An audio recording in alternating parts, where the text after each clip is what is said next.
Eu só estou vendo... Bom dia a todos. Obrigado por estarem aqui, nos assistindo, nos prestigiando. Mais um evento aqui da Ordem dos Advogados, subseção de Ribeirão Pires.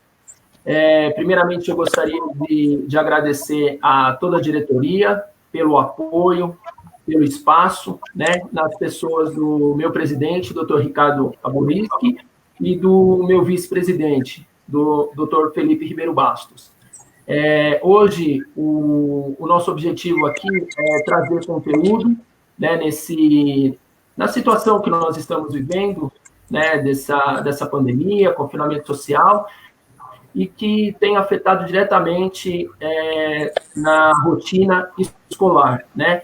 Então, o tema que será abordado hoje é bullying, cyberbullying, no ambiente escolar. Fica desde já aqui o meu agradecimento a todos os professores que, de forma excepcional, têm trazido aí o conteúdo para as nossas crianças. Eu sei que nós temos aí um público diferenciado hoje, não só os colegas advogados, advogadas, temos também as crianças, os jovens, os adolescentes, né? Então, fica aqui desde já o meu agradecimento. Agradeço também os profissionais, né, da OAB, sem eles também o evento também não poderia ocorrer. O meu nome é Jean Rafael Petroni, eu sou presidente da Comissão de Direito Processual e Material Civil da OAB, subseção Ribeirão Pires, Rio Grande da Serra, e sou membro também da comissão da OAB Vai Escola, que é presidida pelo Dr. José Carlos Nampol. Hoje, nós temos aqui o Dr. Sérgio, que já vem apresentando aí essas palestras fisicamente, nossa parceria já se arrasta por uns 2 anos, né? Nós temos também aqui a dona Sandra, que é um amor de pessoa, uma professora, diretora da Escola Estadual Padre Pisoni, né, José Padre Pisoni, do Rio Grande da Serra. Nós temos também aqui como convidados a senhora Elizabeth, que é a coordenadora, vice-diretora e responsável pelo convívio. Eu vou passar agora a palavra para a dona Sandra, para que ela possa dar aí as boas-vindas para todos nós. Com a palavra, senhora Sandra. Bom dia, obrigado por estar aqui. Bom dia. Bom dia a todos. Eu sou Sandra Menucelli, diretora da Escola Padre José Pisoni, e estou me sentindo muito honrada por Dr. Sérgio se preocupar com nossas crianças, nossos jovens e adolescentes no momento de afastamento físico, porém uma proximidade muito grande online, onde eles acabam sofrendo aquele cyberbullying. Temos casos de mutilação de crianças, de jovens, de agressões que acabam causando depressão e, consequentemente, defasagem nos estudos e até abandono escolar. Então, eu acho que esse momento será muito importante para a nossa escola, e acredito que não só para a nossa, mas para todos aqueles que estão assistindo. Muito obrigado. Obrigado, senhora Sandra. Eu passo agora a palavra à senhora Elizabeth, que é a vice-diretora da mesma escola. Com a palavra, senhora Elizabeth. Bom dia a todos, a todas. Eu estou, assim, como a minha diretora, muito honrada, muito feliz nesse momento. A presença do Dr. Jean, muito obrigado. De todos os participantes, delegado Sérgio, é sempre muito bem-vindo. As suas palestras são, assim, essenciais aos nossos alunos. E eu vou só explicar a minha presença aqui para falar um pouquinho só do Conviva, porque eu faço essa parte de responsabilidade junto aos alunos da Escola Estadual José Pisoni. Por ser vice-diretora, o Conviva é um programa do Governo do Estado de São Paulo, e ele vem trazendo a convivência escolar da melhor maneira possível, junto com a proteção escolar, parceria com a segurança pública. E nesse momento de isolamento social, é importante, né, que a gente oriente os nossos alunos com relação ao que o delegado vai passar para a gente, ao cyberbullying, ao relacionamento bom dos próprios alunos entre eles, com os professores, o respeito ao próximo. Então, eu espero que essa manhã seja muito proveitosa. Bom trabalho a todos e estou à disposição, se caso alguém quiser saber um pouco mais sobre o Convite. Passo a palavra, Jean. Obrigado, senhora Elizabeth. Eu acho que eu cometi uma gafe aqui, eu não falei da presença ilustre da minha amiga Kelly Cioma, que ela é a coordenadora da ETEC de Ribeirão Pires. É uma amiga querida. Passo a palavra e peço desculpas, viu, Kelly? Imagina. Gente, bom dia a todos. Meu nome é Crisció, sou coordenadora da ETEC de Ribeirão Pires. E, assim, fico agradecida pelo convite que o Jean, né, meu amigo, assim, que sempre está lá junto conosco, lá na ETEC, nos ajudando. E, assim, fico honrada também com a palestra do Dr. Sérgio, que ele já fez várias palestras lá na ETEC, e, assim, foram, assim, de excelência, ajudou muito, né, porque eu tenho certeza que esses jovens, eles precisam realmente, assim, de uma orientação, e vindo, assim, de uma pessoa tão importante, né, o nosso delegado. Então, eles, né, eles falam, nossa, acreditam, né, então eu falo assim, não, eu vou fazer desse jeitinho. Então, assim, é muito importante isso, né, esse programa que a OAB tem, né, a OAB nas escolas, gente, assim, importantíssimo mesmo para os nossos jovens, né? Então eu agradeço muito vocês estarem preocupados, né, em passar essas informações até online, né, porque o presencial vocês já faziam, agora em online também, agradeço muito mesmo. E eu não sei, Jean, se eu posso aproveitar e falar que as inscrições da ETEC aí estão abertas, né? Pode, fica aberto. Então, tá bom. Tem bastante jovens aqui na nossa live, então eu gostaria de deixar aí o convite que está aberto as inscrições para o técnico da noite. Quem pode se inscrever? Somente alunos do segundo ensino médio para frente, tá? Que é para fazer o curso noturno, né? Então, ele faz lá o ensino médio na escola do estado, né? E depois à noite vem fazer um curso técnico com a gente, tá bom? Então, está abertas as inscrições, e se precisar, se tiverem alguma dúvida, eu fico à disposição de vocês, tá bom? E muito obrigada, e hoje eu tenho certeza que a nossa manhã vai ser muito rica com as informações. Obrigada, gente. Obrigada, professora Sandra, professora Elizabeth. Obrigada. Kelly. Valeu. Bom, agora sim, parece que nós temos uma convidada também, não estava aqui no folder, né, de divulgação, mas é a Vanessa. Com a palavra, Vanessa. Fica à vontade. Ela está de máscara porque está trabalhando, né, Kelly? A Vanessa, ela é mãe de aluno, né? De aluna, então é até legal ela falar alguma coisinha sobre esse bullying, né, Vanessa? O som dela está fechado. O áudio dela. Deixa eu ver. Aí. O áudio dela encontrou aqui. Eu não consigo. Ela tem que colocar o áudio. Ela teria que... Tá, mas tudo bem. Depois... Tranquilo. Bom, então, sem mais delongas, passo a palavra para o Dr. Sérgio, nosso delegado aqui da comarca de Ribeirão Pires, e que vem fazendo um trabalho excelente aí junto às escolas. Eu estou olhando aqui para o lado porque eu estou adicionando as pessoas que estão pedindo para ser adicionadas aqui no perfil para poder ter acesso aqui ao nosso bate-papo. Doutor Sérgio, com a palavra. Bom dia a todos. É um prazer e uma honra estar aqui com vocês pela manhã, batendo mais um papo. Nós estamos sempre acostumados a fazer isso pessoalmente, e agora é uma realidade nova, nós temos que fazer isso remotamente. Mas é muito bom receber as palavras de carinho que vocês estão externando, agradeço bastante. Sou muito feliz de participar do projeto OAB Vai à Escola, que tem essa pretensão realmente de levar informações úteis para a nossa população infanto-juvenil, que é muito importante. A maior prevenção de qualquer tipo de delito é a educação, é a informação. Então, isso tem que ser divulgado, não só para os alunos, como também para os seus genitores, aqueles responsáveis. Então, uma rápida apresentação, eu sou delegado de Ribeirão Pires, mas sempre falo que sou delegado de Rio Grande da Serra, porque muitas pessoas não sabem, mas a delegacia de Ribeirão Pires, durante os períodos noturnos e finais de semana, acumulam a função com o Rio Grande da Serra.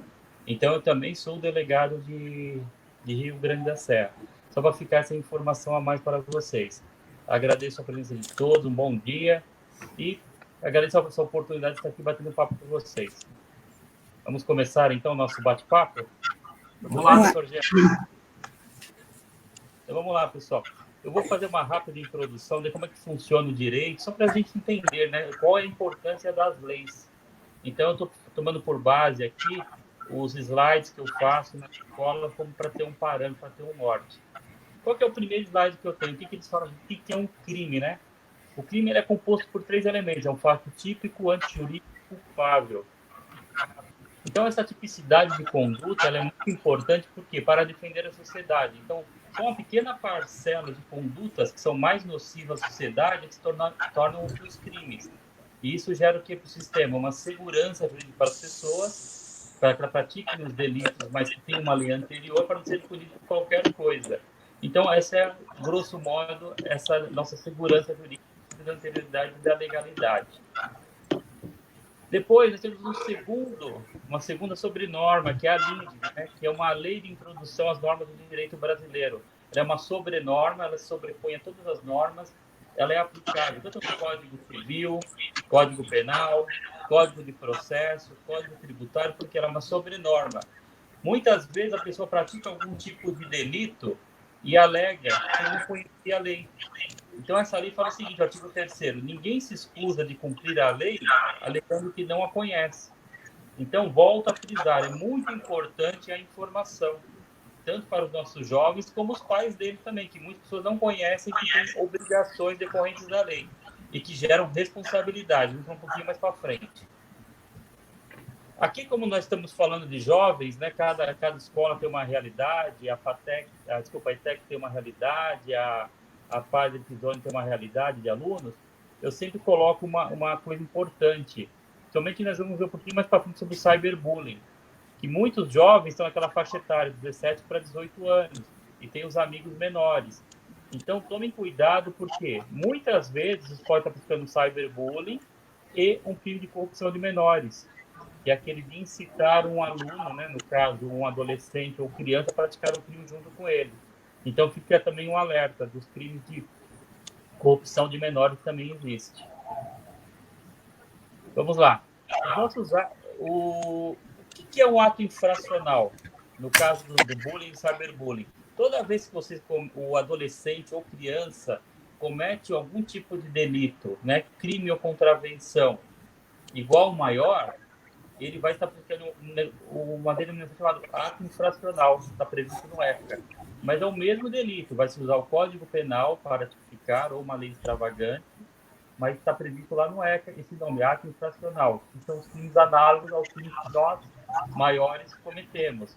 A única coisa é que a disciplina jurídica que vai ser aplicada vai ser o ECA, ela é diferente da para os maiores. Então, é só fazer uma divisão nesse ponto.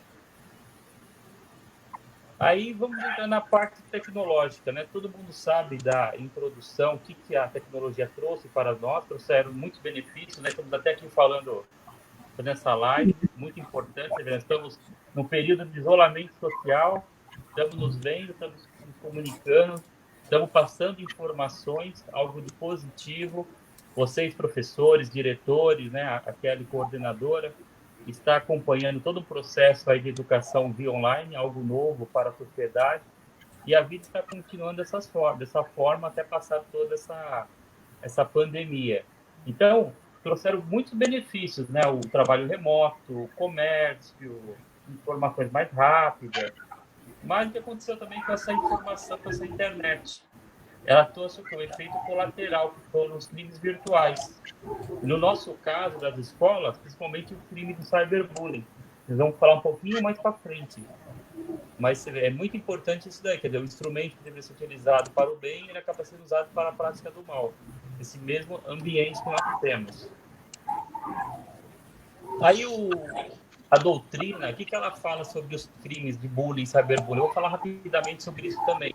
Ele pega dois grandes blocos, os crimes próprios, né, que é aquele da internet, que o crime entra, ele inicia, né, a execução dele na internet e se consuma na internet, são os crimes de intrusão, na internet própria, e os impróprios, que a pessoa utiliza um segundo meio de internet para praticar o crime como meio, para praticar um crime, por exemplo, como estelionato. Então fica essa grande distinção aí dos delitos. Só que a lei não consegue acompanhar toda essa evolução tecnológica. Você vê, o nosso Código Penal, o Decreto-Lei 2.848, era de 1940. Ele não é uma lei ruim, não é uma lei ruim. Só que o legislador naquela época não conseguia prever o quê? Os novos crimes, os novos delitos. Então, as leis elas vão evoluindo, ela passa por transformações, só que de forma paulatina. Só para vocês terem uma ideia, a primeira lei que realmente veio combater esse delito foi em 2011, que foi aquele crime que combateu o fraude de certames eletrônica, a fraude eletrônica. Esse foi o primeiro delito. O segundo só surgiu em 2012, que foi uma lei conhecida como Lei Carolina Dickmann, em que essa atriz teve informações subtraídas do seu computador, é um crime de intrusão, e foi divulgada na internet. E, por último, nós tivemos em 2018 um crime que a doutrina chama de crime de pornografia de vingança.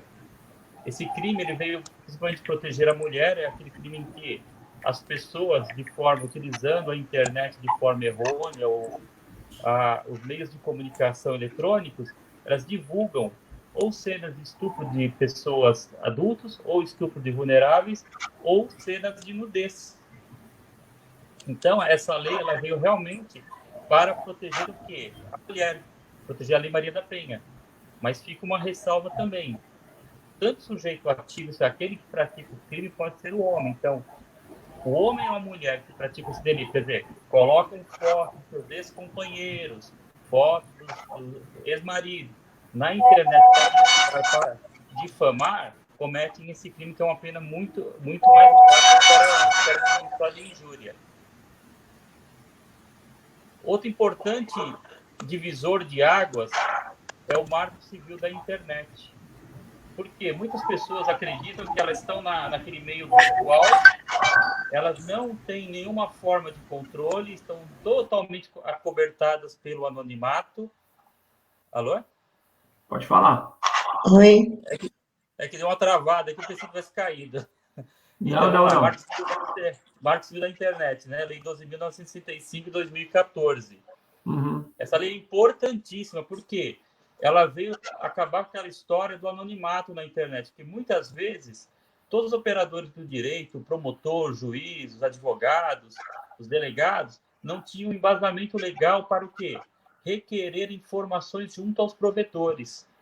Só existiam o quê? Os TACs, os termos de tratamento de conduta, celebrados pontualmente entre o Ministério Público e esses provedores. Hoje não, hoje existe uma lei específica. O que acontece com essa lei? Hoje o juiz ele vai verificar que a vida privada e intimidade, ele vai sopesar. A vida privada e intimidade está aqui e a prática de crimes. Ele sopesando isso, quer dizer, verificando que a prática de crimes não pode ficar isenta de punição, ele vai pedir informações para os provedores. Esses provedores, eles guardam todo tipo de informação que nós temos por um período de 6 meses a 1 ano, tá bom? E fornecem no processo criminal o cível. Então, fica o alerta. Tudo que você faz na internet fica registrado nos provedores, inclusive o conteúdo. Muitas pessoas acreditam que depois que ela... Muitas pessoas acreditam que eu apaguei e acabou. Olha, sumiu o crime, né? Foi isento. Mas a lei fala, tá bom? Lá no seu artigo 7º, artigo 10º, você pode ler lá nessa lei que o conteúdo das informações fica retido dos provedores. E preenchidos os requisitos legais, eles vão ser divulgados em um processo criminal possível. Então, assim, ó, eu escrevi lá um monte de... né? E eu apaguei, eu me arrependi e apaguei. Vai ficar gravado, mesmo eu tendo apagado depois. Mesmo registrado, isso. Ele fica tanto registrado no aparelho, né? Pode ser o computador, pode ser o smartphone, ou também essa informação fica retida lá no provedor. Aquele provedor de acesso, aquele provedor de comunicação que você teve. Eles vão ficar registrados, sim. Entendi. Nesse nosso base, Doutor Sérgio, aquelas agressões por WhatsApp, que é o que eles mais usam, e Facebook, então elas valem como prova para incriminar. É um aluno xinga o outro, depois apaga, fica lá gravado e vale. Mesmo, Sandra. Porque eles falam que o WhatsApp não é prova, não vale. Vale sim. Pode um xingar, vale, né? É uma prova válida. Então, Aí eu vou até mostrar um pouquinho na frente quais são os instrumentos que nós temos para obter essas informações, mas é uma prova válida. o WhatsApp vale como prova, assim, criminal. Criminal e cível, tá bom? Forma-se aquele laço do relatório, porque assim, toda vez que você entra na internet, o que acontece? O provedor, ele te dá um número de IP exclusivo, tá bom? Ele é como se fosse um RG, como se fosse um CPF para cada pessoa. E a partir daquele momento, ele vai gerar um rastro de evidências digitais. Então, o provedor tem como informar quem foi a pessoa que acessou aquela conta ou passou aquela mensagem por aquele sistema, qual é o conteúdo, dependendo do caso, e qual é a qualificação da pessoa. E o aparelho que foi utilizado, que é pelo número do IP. Muito bom. Obrigada. Nada. Ninguém está cobertado pelo anonimato, não. Tá? Não existe nenhum manto de proteção na internet que não possa ser realmente descoberto e possa ser a pessoa, né, que utilizou de forma indevida ser usada por aquilo. E se eu... Falso. Dentro do inquérito policial, né? Importante dizer isso, né? Não é também qualquer situação, né? Tem que fazer um boletim de ocorrência, instaurar um inquérito policial e é isso? É isso mesmo. Claro. É isso mesmo. Processo civil ou criminal. É isso mesmo. Perfeito, doutor Jean. O que acontece? Vamos supor, ela é ofendida, tem a sua honra ofendida, né? No crime lá do... Nós vamos falar um pouquinho mais sobre esse crime de bullying ou cyberbullying. A pessoa tem sua honra ofendida, ela foi injuriada, que é um xingamento. Então, ela pode registrar o boletim de ocorrência, tá bom? Vai ser registrado o boletim de ocorrência. O delegado, mesmo sem autorização judicial, ele pode requerer ao provedor informações, os dados daquela pessoa que utilizou aquele equipamento, então vai ser o nome da pessoa, a sua qualificação, por causa do IP, aquele número de protocolo que eu falei anteriormente. E essa pessoa será penalizada criminalmente. E lógico, se ela ofendeu a honra da pessoa, ela pode também ter o quê? Danos morais. Então, são dois campos que a pessoa ofende. Criminalmente e civilmente. Geram duas responsabilidades. Certo. Perfeito. Fala, Kelly. E se eu criar um perfil fake, né? Aí eu fiz um perfil fake para eu falar do vizinho, por exemplo. E aí, consegue depois? Pelo número do IP. Pelo número do IP vai identificar a pessoa, você entendeu? Porque toda vez que você acessa um provedor, o seu número do IP vai ficar registrado. Eu posso estar aqui falando aqui que eu sou o Sérgio e não sou o Sérgio, eu estou usando um IP aqui. Então, vão identificar o meu aparelho, vão identificar a propriedade e vão falar que isso, olha, não é o Sérgio, é o João. Mas entendi. Entendeu? Não tem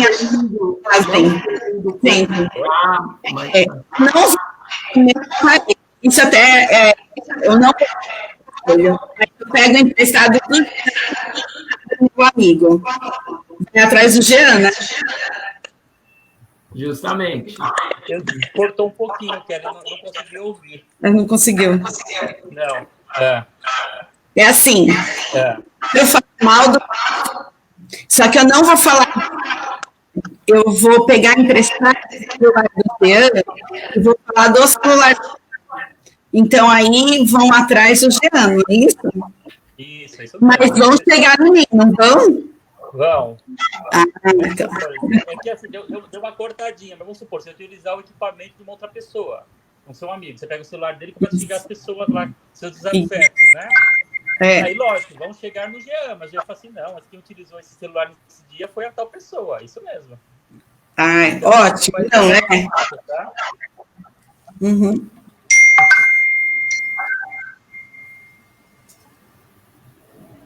Foi? Vamos entrar no bullying agora, então, pessoal? Vamos. Então tá bom, vamos lá. Ó, o que é o bullying, né? Isso é importante. O que é o bullying, né? Segundo as definições de vários órgãos, existe uma ONG chamada Abrapia, que é a Associação Brasileira Multiprofissional de Proteção à Criança e Adolescente. O bullying, como é que ele se caracteriza, né? O bullying é aquele conjunto de agressões físicas ou morais de forma repetida, né? Essas são as características do bullying, de forma repetida, em que há uma simetria de poder praticado por um aluno ou grupo de alunos contra os seus pares. Então, esses são os elementos do bullying, né? Que ele pode se dar de várias formas, né? Tanto presencial como cyberbullying. O que acontece com o bullying? Ele tem uma característica própria. Então, as pessoas podem perguntar, mas será que esse bullying é algo recente, é algo antigo, sempre existiu? Né? Como é que funciona isso? De onde surgiu esse termo bullying? Como é que surgiu esse estudo do bullying? Esse estudo do bullying surgiu na década de 70. Teve um professor universitário, Dan Olves, em uma universidade lá da Noruega. Ele começou a perceber que muitos dos seus alunos adolescentes tinham tendências suicidas. E que essas tendências suicidas vinham de algum tipo de agressão, que ele denominou de bullying. Então, a partir daquele momento, começou a ter o quê? Um estudo sobre o bullying, essas características próprias que ele tem. Ele é uma forma de agressão, né? Ela pode ser física ou moral, né? Ou verbal, mas que ela tem características próprias, né? Ela é repetida, ela é uma intimidação feita, aqui no nosso caso, por aluno ou grupo de aluno contra os seus pares, e há uma sobreposição de poder, aquele mais forte contra o mais fraco. Então, esse é o campo do bullying e também esse é o campo do cyberbullying. É um fenômeno social que mais cresce, um dos violências que mais cresce no mundo. Ele ocorre em todo tipo de escolas, tá bom? Escolas públicas, escolas privadas, não tem definição, é do ser humano, é um fenômeno social que tem que ser o quê? Enfrentado. No Brasil, existe uma lei própria, que é a Lei 13.185 de 2015, que é de enfrentamento ao bullying, tá bom? Não é você tratar a pessoa como inimigo, é enfrentamento, você vê as questões sociais, o que está ocorrendo, para o quê? Para ajudar essas crianças, esses adolescentes a não cometerem, e ter o quê? Consciência disso. Como eu já falei um pouquinho, como é que se dá esse bullying? Ele é de forma livre, ele pode ser verbal, né, os xingamentos, ele pode ser de forma agressiva, lesões corporais, os empurrões, ele pode ter aquela conotação psicológica, principalmente de isolamento social, isolar a pessoa, e alguns de conotação sexual que também ocorrem, também assim, né, no âmbito escolar. Então, o que acontece? Como é que se dá o enredo dessas crianças? Né? Até a Kelly já assistiu, né, às palestras lá. Tem lá, eu coloco lá em um dos slides, tem uma criança assim, obesa, né? Não vou falar que é o Dr. Sérgio, não, gordinho, tá bom?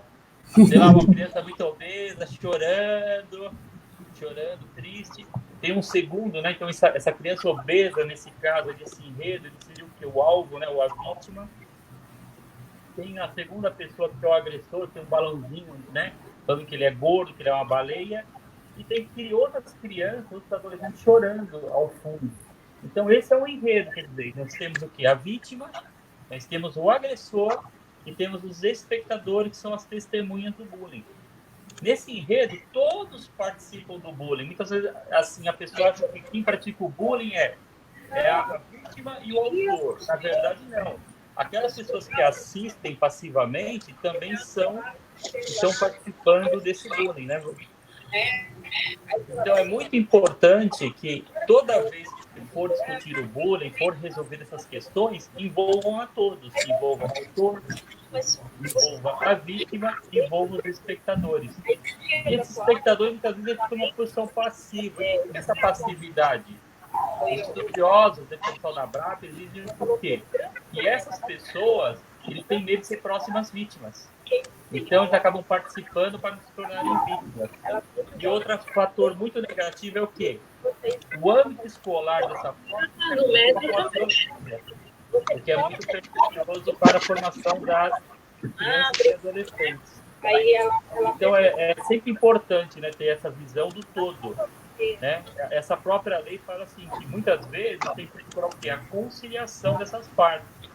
Ver o que está acontecendo.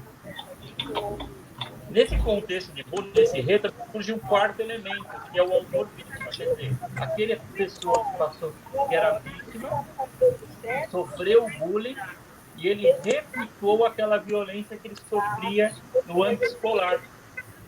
Então, o que acontece? Ele vai pegar uma pessoa mais fraca do que ele e vai começar a praticar aquele mesmo bullying que ele sofria. Só que, segundo esses especialistas, esse autor vítima é aquele que tem maiores distúrbios psicológicos. E é aquela pessoa que pode levar até um caso do quê? De suicídio. Então, é uma pessoa importantíssima de ser reconhecida no âmbito escolar e um tratamento adequado. Como vocês mesmos já disseram, obrigado por voltar por outro. Doutor Sérgio, uma interrupção pequena. Tem algumas pessoas dizendo que não estão conseguindo assistir. Eu acabei de acessar aqui no Facebook, através do celular, e a plataforma está me mostrando que está online. Inclusive, eu estou acompanhando aqui também. Então, pessoal, é pela página do Facebook, o meu perfil, tá? Então, quem tiver aí com seus contatos, pode passar lá. Jean Rafael Petroni, é o perfil, tá bom? Desculpa, doutor Sérgio, pode continuar. Perfeito. Falar? Até como a Sandra já falou anteriormente, o que gera nas crianças, né? O que gera nos nossos adolescentes? É os interesses pela escola, é a falta de apetite, né? O rendimento escolar que diminui bastante, porque a criança não quer estar num ambiente hostil, ele quer estar num ambiente acolhedor, que ele se sinta amado, que ele se sinta acolhido. Agora, se o bullying é constante, a pessoa acaba se afastando. E muitas vezes acaba até deixando a escola, como a Sandra até falou anteriormente. Então é importante identificar essas pessoas aí para que não ocorra isso. E aquele pior caso, né, pode ser a doença psicossomáticas, né, que elas começam no cérebro e vão se espalhando para o corpo, a falta de apetite, perda de cabelos, tem uma série de doenças aí relacionadas com esse tipo de agressão. Então é algo muito sério, é algo, como eu já falei anteriormente, que tem crescido mundialmente e precisa ser tratado com seriedade no nosso país. Coisas que eu tenho certeza que vocês aqui estão participando desse bate-papo com a gente, estão preocupados, porque é muito importante divulgar a informação. Agora, falando um pouquinho sobre o cyberbullying, né? Como é que ele se dá esse cyberbullying? Será que ele é mais agressivo, ele é menos agressivo, ele é mais nocivo ou menos nocivo? O que vocês acham? Você acha que ele o presencial ele é mais agressivo ou não? Eu acredito que os dois sejam agressivos, né? Mas cyberbullying é uma coisa que ela expande, né? Para mais números de pessoas, né? O bullying centrado ali, né? Naquele seu mundinho, né? Agora, o cyberbullying é uma coisa que vai para o mundo, né? Então, eu acredito que seja até mais, assim, na parte, acho que lei, né? Assim, para você, porque você deixa registrado, né, o cyberbullying, né? Agora a gente, na época do online, agora é o cyberbullying que está na moda, né? É verdade. Então, Kelly, perfeita a sua colocação. Por que perfeita? Antes de responder a sua pergunta, mas é perfeito, sua colocação foi perfeita mesmo. É por aí mesmo o caminho. Por quê? Olha, eu quero que vocês guardem esses dados que eu vou falar agora, da Brápia também. 80% dos pais, 80% dos pais, né, ou responsáveis pela população infantil juvenil, não fazem controle do uso da internet. Uhum. Então, olha, 80% dos pais são omissos. Tá? E vamos ver um pouquinho para frente, que isso vai gerar consequências, tá bom? Então, guarde isso. 80% dos pais não tem nenhum controle sobre o ato dos seus filhos. Sendo que eles têm o quê? O dever de vigilância e de guarda. É dever dos pais isso. Então, eles não têm sobre isso. O que ocorre? O cyberbullying, ele é muito mais pernicioso mesmo, porque a vitimização, como a Kelly falou, ela é constante. E muitas vezes ela pode se perder no espaço virtual. Você pode publicar uma foto de um colega, alguma coisa, vai para a rede de computadores e realmente não tem como recuperar isso, né? Aquela mácula, aquele estrago foi feito de forma constante. Então, realmente é isso. A vitimização ela é contínua pelo cyberbullying. Por quê? Os pais também são omissos. Os pais são responsáveis por isso. Os principais crimes, né, que são praticados no cyberbullying, quais são? São os crimes lá do Código Penal, que são crimes contra a honra, a calúnia, a difamação e injúria, principalmente a injúria, que é o xingamento, né, que ofende a honra pessoal da pessoa, aquilo que a pessoa sente de si. Então, a partir do momento que uma criança ou adolescente, ela xinga um amiguinho lá pelo WhatsApp ou qualquer outro meio, né, Messenger ou outra coisa, que ficam registrados, né, fica bem aí pelos provedores, elas estão praticando um ato infracional de injúria. E isso gera responsabilidade. Até vou falar aqui um pouquinho, né, sobre agora a responsabilidade civil. Até antes, um pouquinho, numa outra palestra, um amigo meu tinha me ligado, e eu conversando com ele sobre esse assunto. Ele é pai de crianças, né? A hora que eu falei para ele que ele era responsável pelo ato dos filhos dele, ele falou, mas como assim? Ele está lá no celular, eu não estou vendo o que ele está fazendo, não concordo, mas você é responsável. Por quê? Existe o Código Civil, tá bom? Aí o doutor Jean, que é o nosso especialista em Código Civil, pelo amor de Deus, não vai me corrigir, tá? Apesar de eu amar o direito civil também, mas o que acontece com o Código Civil? Tem artigos específicos. A nossa lei civil, ela preza por quê? Pela responsabilidade subjetiva, aquela que tem que provar o quê? A negligência, a imprudência e a imperícia. Agora, no caso dos pais que são responsáveis, dos filhos menores que são sob sua autoridade e companhia, aí muda um pouquinho. Ele vai para a responsabilidade objetiva. Eu não preciso provar que houve nenhuma negligência, imperícia. Esse é o objetivo. O que eu preciso provar? Que houve um dano. Esse dano pode ser de ordem, no caso do cyberbullying, vai ser ordem moral ou material, e o nexo de causalidade. Que o filho fez coisas que ofendeu o terceiro. Pode ser um amigo de escola, ou de sala, ou algo que o valha. E essa responsabilidade, quem vai pagar? Se entrar com uma ação civil, quem que é, doutor Jean? Os pais. Os pais, né? Não é isso, doutor Jean? Responsabilidade solidária por ato de terceiros, no caso, seus filhos menores. Então, eu até tenho um julgado aqui que fala o seguinte: tem uma adolescente, ela fez um blog difamando, né, falando mal de um colega de sala. Esse pai entrou com uma ação civil contra os responsáveis e ele teve que pagar a indenização. Então, por quê? Volto lá a frisar. Omissão dos pais. E segundo a Abrapa, chega a algo em torno de 80%. Então, o aluno está lá no seu telefone, no smartphone, no seu iPhone, no seu qualquer coisa, smartphone, ou no seu computador, achando que pode fazer tudo, porque não tem orientação dos pais. E depois, não, aí vem lá com uma surpresa, uma intimação para pagar uma ação de indenização por danos morais de algo que o filho fez. Olha a responsabilidade, né? Oi? Olha a responsabilidade.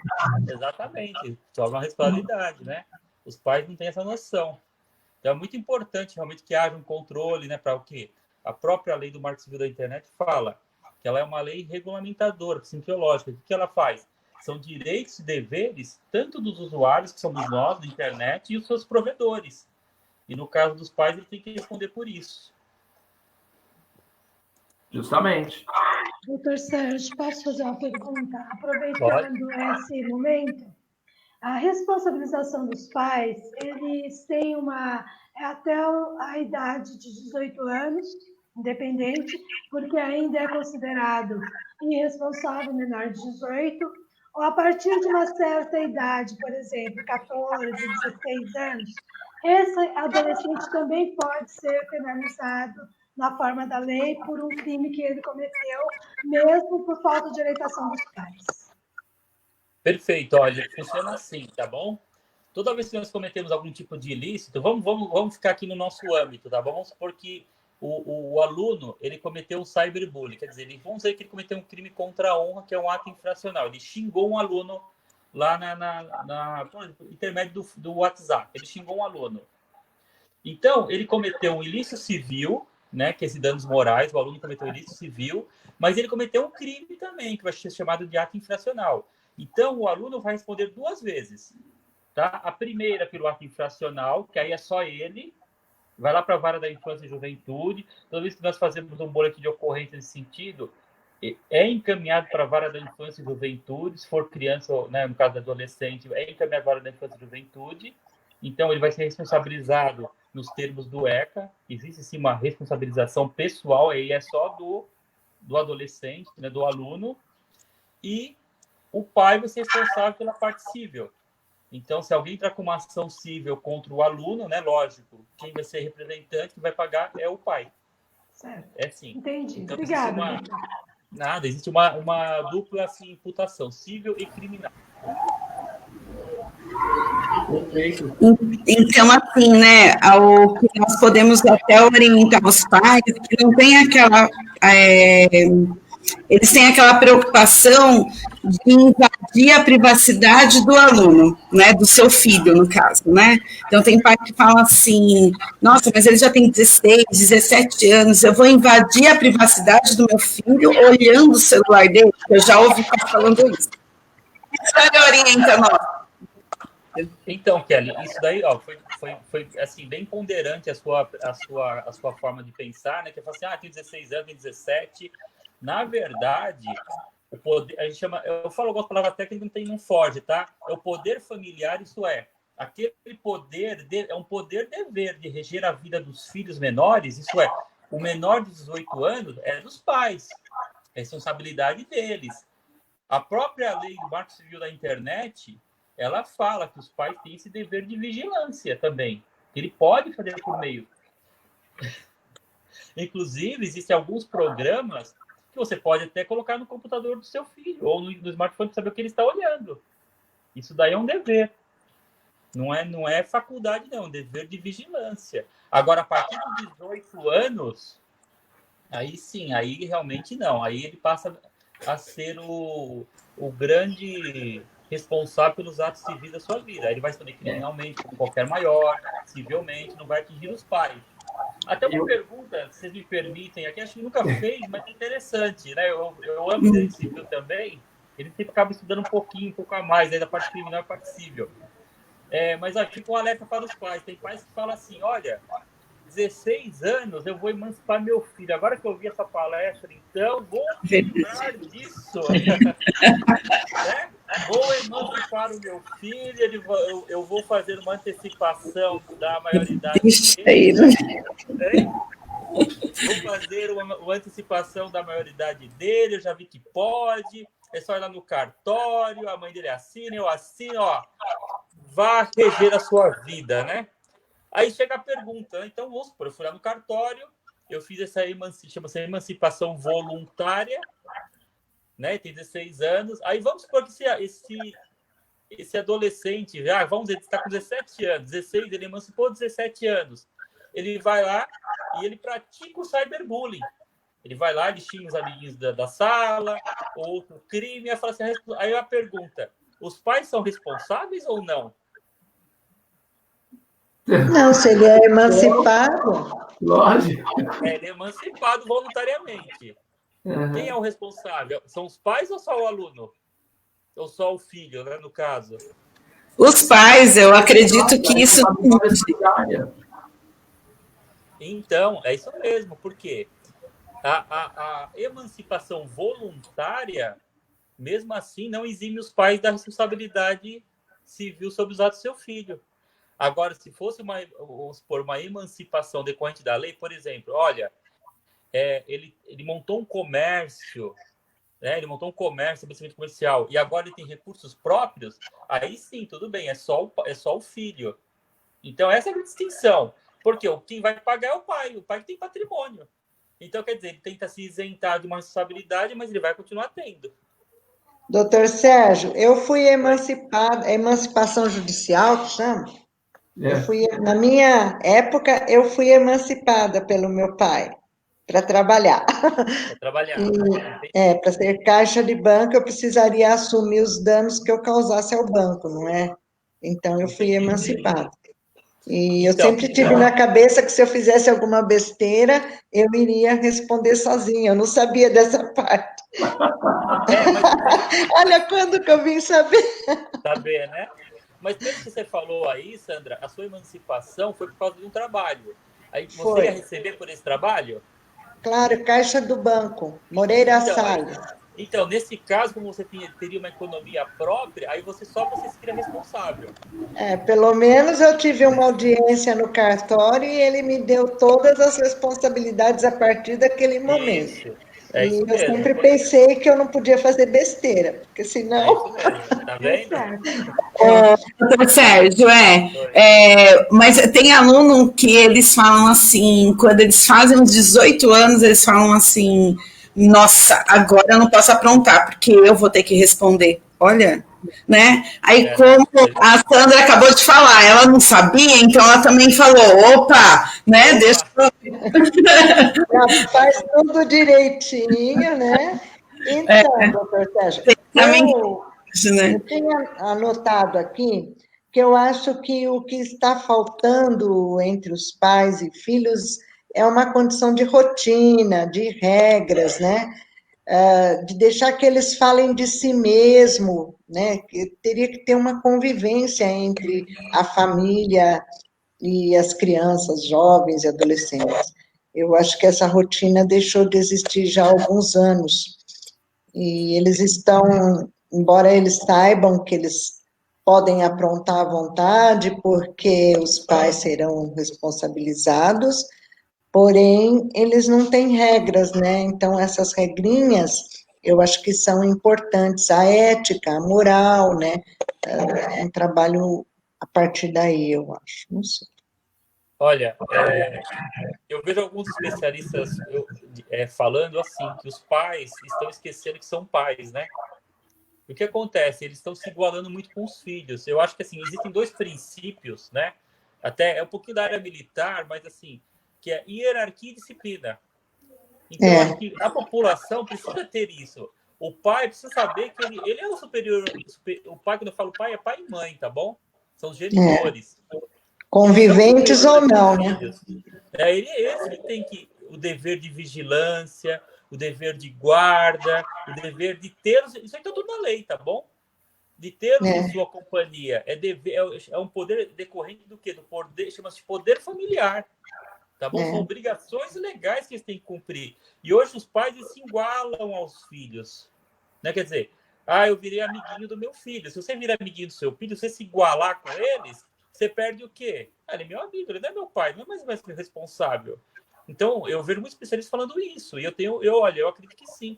Eu tô em Ribeirão Pires há 9 anos. Eu conto em uma mão só,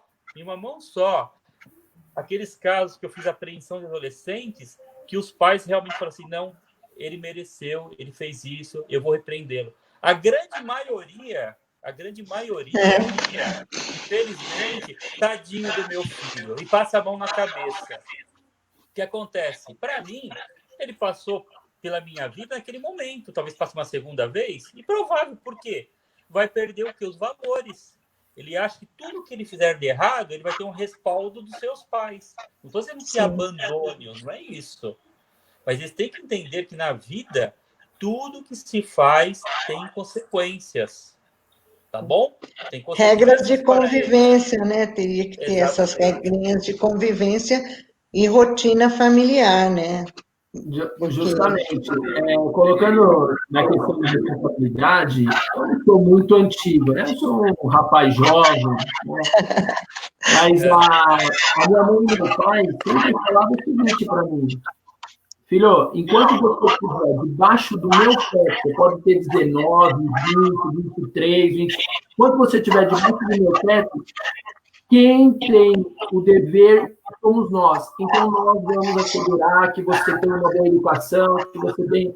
Então, eu acho o seguinte, só debaixo do teto, a responsabilidade é total dele. Não tem por onde. 18, 20, entendeu? Eles mandam. Claro. Então, eu acho que as pessoas também esqueceram como elas querem ser tratadas. Coloque-se no lugar do outro, porque quando chega para conversar com a dona Elizabeth, lá, a turminha danada, eles querem ser muito bem tratados. Porém, como está tratando o colega? Ela tem que ter uma paciência para explicar essa parte. Você bateu, você mexeu na bolsa do outro, você gostaria que ele tivesse essa atitude com você? Então, é sempre uma conversa intensa, que coisas que nós, lá na escola, não precisaríamos estar trabalhando esses fatos. Esses fatos são currículo oculto, né? Fazem parte do... Esse ponto é muito importante, Sandra, né? Porque, assim, você fala o quê? Justamente o quê? Da empatia. Até falo muito essa palavra, empatia. O que é a empatia, né? É aquela capacidade psicológica de se colocar no lugar do outro. Eu acho que essa regra de convivência, se eu não tivesse essa visão, não precisa de tantas leis. Porque, assim, olha, o que eu não quero para mim, não quero para você. Será que se eu fizer isso para você, eu gostaria que fosse para mim, ou para um parente meu, ou para um amigo? Se eu falar que não, então por que eu vou fazer com outra pessoa? É um regramento de convivência muito, muito simples, né? As pessoas deveriam catar, né? Que é a palavra da empatia. A empatia, de ter uma escuta, né? Uma escuta do colega, um respeito, eu acho que isso precisa ter. É verdade. São problemas pessoais que a escola está que nem um vaso, ela vai acolhendo todos esses problemas e o ponto primordial acaba sendo uma fração, né? A que hora eu vou ensinar história, geografia, matemática, português? Eu tenho uma grande parte do meu tempo ensinando ética, respeito, adequando a convivência deles, né? Então, a família precisa criar rotinas, né? Eu acho que esse momento da pandemia, ele está sendo positivo nesse ponto, que a família está com seus filhos em casa, está tendo oportunidade de conhecê-los, de colocar regras, de conviver com eles, né? Porque os pais trabalham, é da geração agora, né? Todos os pais trabalham, e seus filhos acabam ficando distantes até, né? Isso é verdade. Até assim, né? Fala, Kelly. Não, eu falei, esse momento é muito importante mesmo, da família conhecer o seu filho, né? Porque muitas vezes chega lá na escola, a gente fala, olha, teve o comportamento assim, e o pai não acredita em você. Ele fala, não, meu filho, só que o maior tempo quem passa somos nós da escola, o aluno, né? E aí a gente acaba conhecendo ele, né? E aí a gente passa para o pai não acredita. Né? Então, esse momento agora da pandemia está sendo muito importante mesmo, para os pais se conhecerem, né? O pai conhecer seu filho, aí ter as novas regras, que eu acho isso muito importante, tem que ter regra, porque a sociedade, ela vive em regras, né? Então, assim, a gente tem regra para entrar no fórum, as nossas regras para entrar no hospital, e tem que ter regra para tudo mesmo, né? Então, né, dentro de uma empresa e tudo mais. Então, eu acho que, assim, esse é um momento muito importante mesmo, e para os valores, né, valorizar o meu pai e minha mãe, porque tem muitos alunos que, né, assim, ai, meu pai, ai, minha mãe, né, eu acho que, assim, é um momento bem oportuno mesmo para isso, né, então, eu também achei a fala da Sandra bem bacana, porque é isso mesmo, Sandra. É o nosso dia a dia, né, além da família ter que acolher seus filhos, educá-los, olhar as lições, tudo isso, ainda tem o home office, né? Muitos pais estão em home office. Nossa, é complicado, a gente sabe, a gente entende, mas é uma é uma fase boa, sim. E como ela falou, na escola nós temos que dar esse outro olhar também, que é o olhar da empatia, do respeito. Aqui eu posso, daqui para cá eu não posso, eu tenho que respeitar o espaço do meu amigo, né? Então, a gente trabalha isso no dia a dia dentro de uma escola, né? Então, esse é meu... Intensamente, né? Intensamente. Né? Então, é complicado. Então, isso está sendo, por um lado, está sendo bom aí para eles, né? Assim, a cada um, né? Uhum. Da escola, o que é da escola, e a sociedade, o que lhe cabe, né? Isso aí. As coisas estão... Isso mesmo. Isso mesmo. Isso que vocês falaram é importantíssimo, né? Dos pais conhecerem seus filhos, né? E assim, eu acho que a escola um pouquinho tem que fazer também assim, né? Porque toda vez que você envolve os alunos, bullying, cyberbullying, outro tipo de ocorrência, vocês precisam o quê? Distribuir também um pouquinho de responsabilidade para outros órgãos, que é da rede de proteção da população infantil e juvenil. Então, é importante, eu percebo que as pessoas não conhecem muito o trabalho do CREAS, o trabalho do CRAS, que é uma assistência social especializada tanto para aqueles casos das pessoas que estão em vias de sofrerem violências, ou na escola, ou dentro das suas residências, tá bom? Então, você tem o CRES, tem o CRAS. Às vezes, são questões, de rigidez mental, né? A pessoa precisa de um CAPS. Tem o Conselho Tutelar, que é muito conhecido no âmbito escolar também. Então, assim, na verdade, nós temos que nos unirmos, né? Para cada um, né? Dentro da sua esfera, trocar informações, trocar experiências e ver o que é útil para essa população infanto-juvenil. E, lógico, aqueles casos mais graves, aí tem a delegacia de polícia também, que estamos lá para dar todo o apoio, mas tentar resolver da maior forma possível. Porque até voltando ao caso do bullying, cyberbullying, aquele aluno que está tendo maior dificuldade é aquele que ele passou por um sistema que ele foi vítima e ele passa a ser autor. Então, tem que tomar muito cuidado com esse tipo de aluno, porque é aquele que tem mais tendência suicida, né? Suicida, uso de bebidas alcoólicas, uso de drogas ilícitas e prática de crimes. Então, a gente tem que ter a visão do todo. Eu mesmo, quando comecei as palestras, eu conhecia de bullying, cyberbullying, mas eu conhecia mais da parte jurídica, o que eu fazia. Eu tive que estudar bastante para entender como é que funciona, o que ocorre, quais são as consequências. Então, é muito importante esse bate-papo, essa troca de experiências, né? Que nós estamos tendo aqui.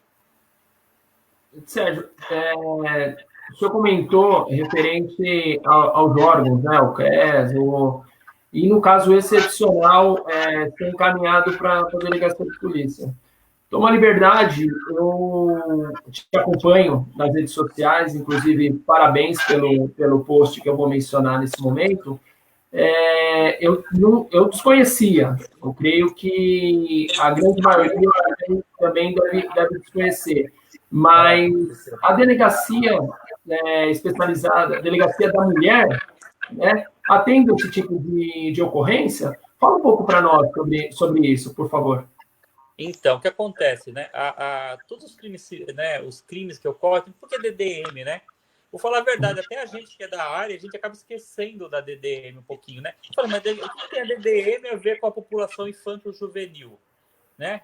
Uma delegacia especializada, né? Delegacia da Defesa da Mulher. O nome é DDM, Delegacia de Defesa da Mulher. O que acontece? Aqui no estado de São Paulo, ela desde 95... Deixa eu só verificar uma data aqui, só um minutinho só. Peraí, só um minutinho, só. É isso mesmo, desde 95 existe um decreto em que é uma acumulação de funções. Então, a DDM ela é uma delegacia especializada tanto na defesa da mulher como na defesa da população infanto-juvenil. Então, vamos supor, se no caso de Ribeirão Pires existisse uma DDM lá instalada, fisicamente, até eu vou falar para vocês um pouquinho para frente, todas as ocorrências envolvendo a população infanto-juvenil, seja bullying, cyberbullying, crime sexual, qualquer crime que envolvesse a população infanto-juvenil, crianças e adolescentes, iriam para essa delegacia especializada, que é a DDM da mulher. Tá bom? Então, você vê, a gente sempre tem a visão da delegacia especializada, que ela é para as mulheres, mas não, ela também atende a população infanto-juvenil. E não sei se vocês sabem, eu estou vendo aqui o decreto, existe um decreto estadual número 38.334 de 94, que fisicamente, na lei, a delegacia da mulher foi instaurada em Ribeirão Pires, mas materialmente não foi até hoje. Então, Desde quando? Desde 94. 94, nós estamos em 2020. O que será que está faltando para ser instalada essa delegacia da mulher e que certamente será bem proveitosa na nossa cidade, né? Fica aí a pergunta. Fica aí a pergunta. O que vocês acham que está faltando? Né? A delegacia existe já. Eu até fui procurar na LESP, né, na Assembleia Legislativa, se esse decreto foi revogado, não foi nada, pode até procurar. Lá fala, não há revogação expressa nenhuma, então está vigente. Uhum. O que está faltando, então? O que vocês acham que está faltando para instalar essa delegacia? O prédio. O prédio? Não, o prédio tem. Até a delegada. Eu acho assim, que a delegacia de Ribeirão Pires existia uma carceragem antes. Então, na minha opinião, tá bom? Você poderia fazer uma entrada individualizada naquela delegacia, tá? Uma entrada individualizada, para formar um complexo, né, de segurança. A pessoa não precisa se deslocar para outro local, que ali é muito conhecido. Então, a mulher poderia se deslocar até lá, ou, no caso da população infanto-juvenil, ir para aquele local, e lá, na própria instalação daquela carceragem, se reformar e fazer uma delegacia da mulher, uma DDM, que atendesse tanto a mulher, né, que sofre vítima de violência doméstica, quanto a população infanto-juvenil. Então, assim, o espaço daria para fazer. Espaço tem, o físico tem.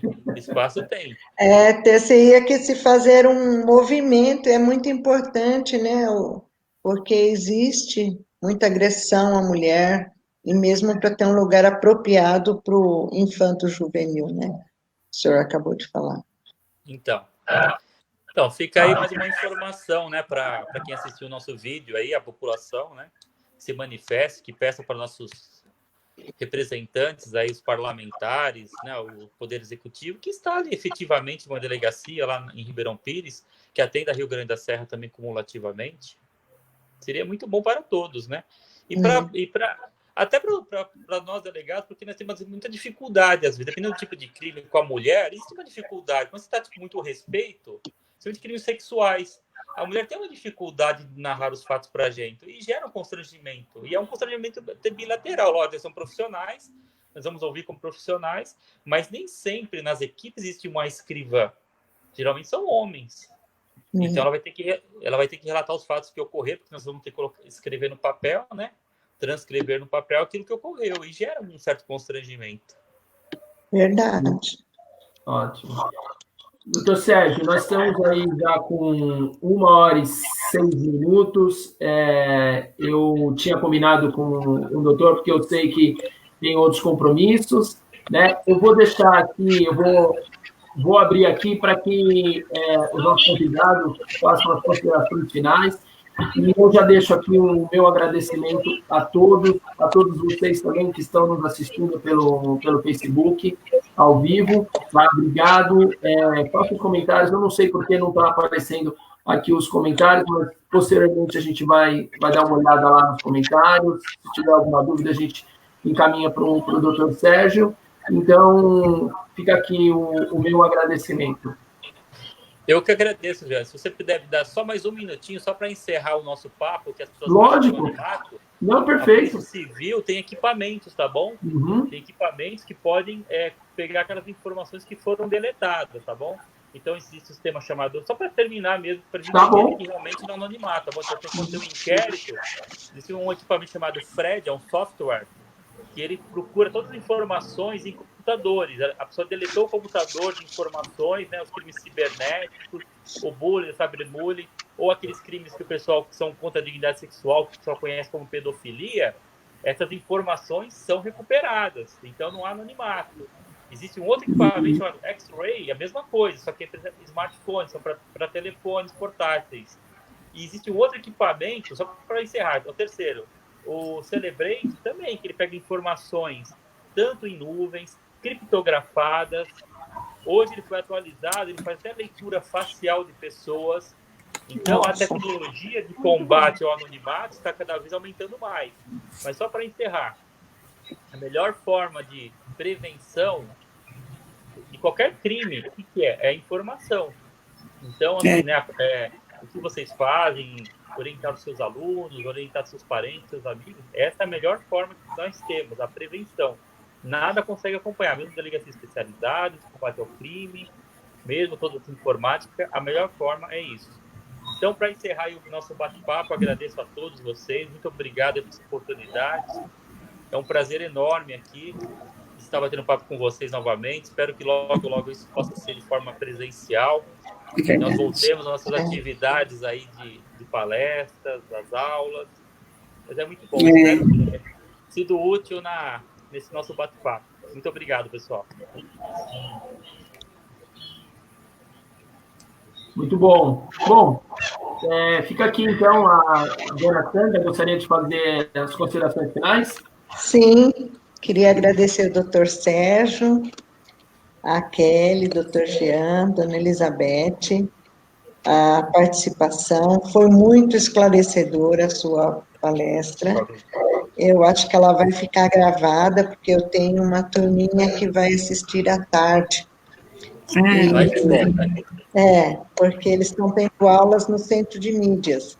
Então, eles assistem aula de manhã, assistem palestra à tarde, assim, trocado, né? E espero, em breve, vê-lo lá na nossa escola, junto com nossos alunos, né, Kelly, pessoalmente, isso em breve. Só tenho a agradecer, né, agradecer a todos vocês, e acredito que essa fala vai nos ajudar a educá-los um pouquinho mais ainda, né? Muito obrigada a todos. Eu que agradeço, obrigado. Senhora Elizabeth? Eu quero também agradecer a companhia de todos vocês, doutor Jean, doutor Sérgio, Kelly, dona Sandra, minha diretora. Eu não posso nem dizer que é a preferida, porque eu tenho ela em grande conta. Deixo aqui as minhas palavras, mais uma vez, ao delegado e ao Jean, parceiríssimos. Todas as vezes que a gente precisa de vocês, vocês estão sempre de prontidão. Muito obrigado. Obrigado por estar aí orientando os nossos jovens, orientando todo mundo que viu a live. Parabéns mais uma vez pelo trabalho da OAB.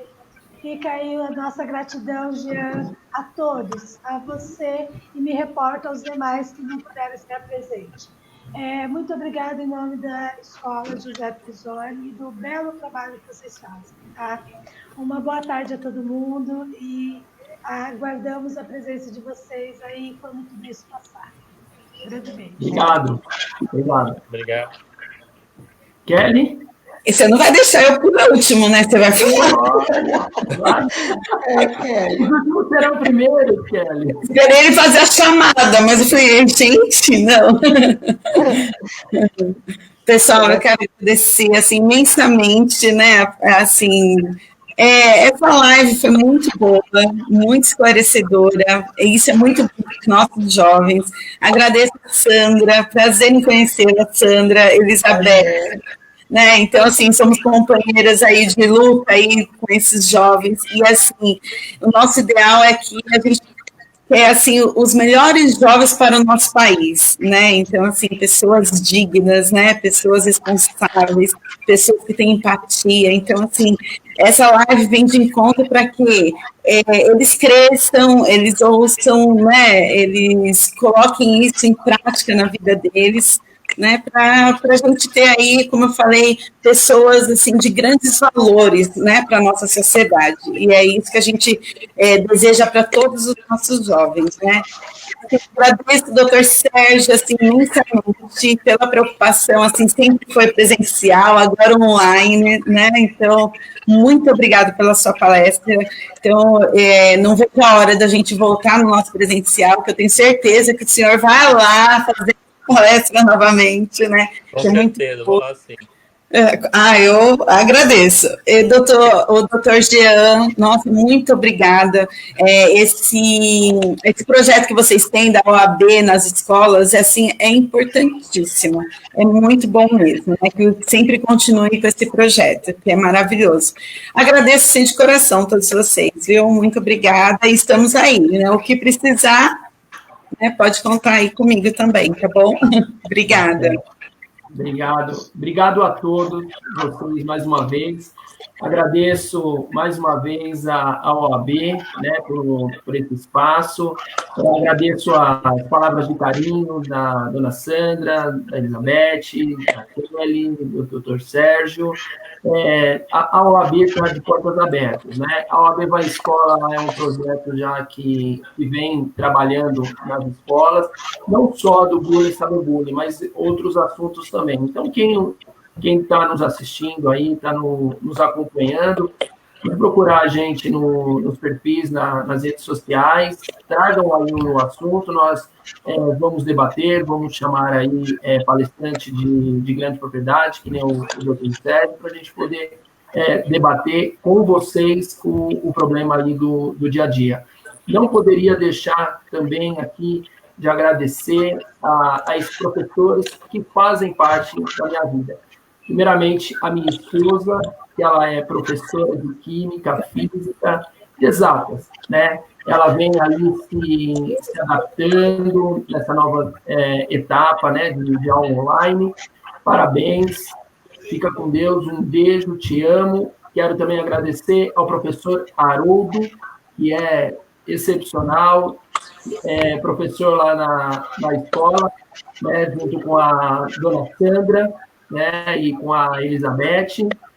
Agradecer também o esforço da minha cunhada, que também é professora. Enfim, agradecer em nome desses professores que fazem parte da minha vida, né, tem toda a família também, professor e professoras. O meu muito obrigado por vocês estarem aqui conosco, né, na nossa educação, e que é a base de tudo, né, a educação. Inclusive, é dever, sim, dos pais, dos responsáveis, do Estado, e está lá na Constituição Federal. Então, não precisa dizer mais nada. Viu? Muito obrigado por todos vocês que estiveram aqui conosco e fizeram dessa manhã mais proveitosa, e fiquem com Deus, e Deus abençoe a todos, viu? Vou terminar a transmissão aqui. Tchau, tchau, gente. Tchau. Obrigado. Tchau. Obrigada, gente. Fique com Deus. Tchau, tchau. Desliga.